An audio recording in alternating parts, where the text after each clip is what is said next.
gambling is not encouraged by all Christian leaders, all church leaders. Any form of gambling is not encouraged at all. Nongialam jo kunhon balang baper hakajan mit si tho ding kilalet yakendo yu menteri rang ba ka Jylla ban pen pau ka jing Pyrshah halor ka Jingthmu ka Sorkar ban Ailad no Iaka Khalai online haka Jylla. Ketika kinhon hapo kalama jo ka khasi jantia Christian Leaders Forum klapen pauru hakmat menteri rang ba ya shibon ki jingma ki baka Khalai kalaban katai kinong shong ka Jylla. Well, as a Christian Leaders Forum, it was a privilege and an opportunity to meet with our Honorable Chief Minister this afternoon. The purpose of our meeting with him this afternoon was actually to convey to him our concern on this legalization of gambling in the state.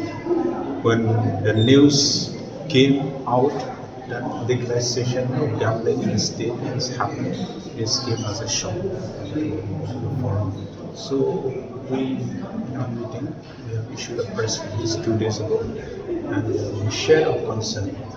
Our concern is because of the immoral aspect of this. It affects the morality, the character of the citizens of the state, from individuals to families.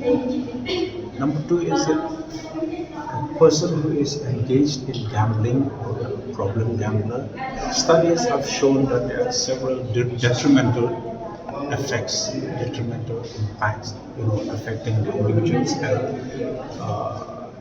health, his mental health, one's mental health. And it also leads to